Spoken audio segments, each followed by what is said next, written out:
को परीक्षा करना हो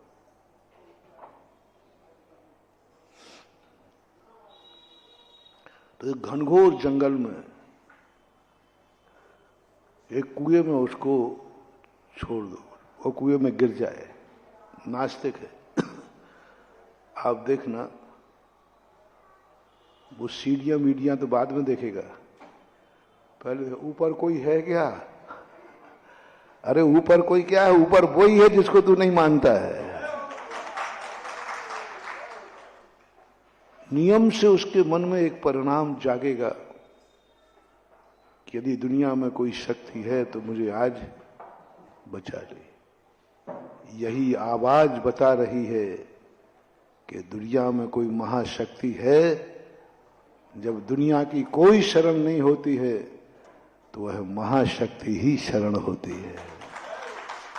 विपदा बता देगी। विपदा में हर व्यक्ति आस्तिक बनता है। जो लोग अच्छे दिनों में आस्तिक नहीं बन पाते, जो पुण्य के उदय में आस्तिक नहीं बन पाते, ये प्रकृति कहती है ये आस्तिक तो बनेगा, लेकिन अच्छे दिनों में नहीं बनेगा, खोटे दिनों में बनेगा। खोटे दिनों में बनेगा।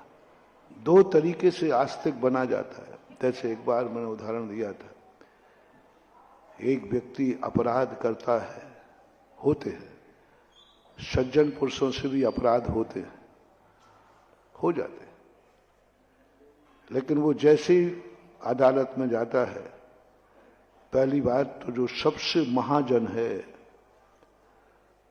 वो अपराध होते ही स्वयं जाएगा अदालत में, मैंने अपराध किया है, मुझे सजा दी जाए। ये किसका लक्षण है? महासज्जन का। महासज्जन का लक्षण है कि साहब मैंने किया है। सज्जन पुरुष की तुम्हारे में सज्जनता है कि नहीं? मोटिवेशन, तुम सज्जन हो कि नहीं? सामने वाला सज्जन है कि नहीं? तुम्हारा बेटा सज्जन है कि नहीं? तुम्हारा दोस्त सज्जन है कि नहीं? तुम्हारा पड़ोसी सज्जन है कि नहीं? तुम्हारा शिष्य सज्जन है कि नहीं?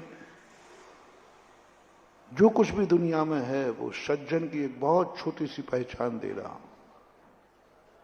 ये मत समझना कि सज्जन से कोई गलती होती ही, जो गलती करे वो सज्जन नहीं। सज्जनों से भी गलती होती है। ये परिभाषा मान लो कि सज्जन वो हैं, साधु वो हैं जिनसे कभी कोई गलती ना हो। जिससे कभी कोई गलती नहीं होती है उसको भगवान कहते हैं। जिससे गलती होती, और जिससे गलती होती है उसको अभी दुर्जन मत मानना। बस ये देखना, गलती होने के बाद किसी को इसकी गलती मालूम नहीं है, फिर भी ये अपने मुंह से कहता है मेरे से गलती हो गई। जब तुम्हारे मन में ये भाव आए तुमसे कोई पाप हो गया, बुरा हो गया, किसी को मालूम नहीं है।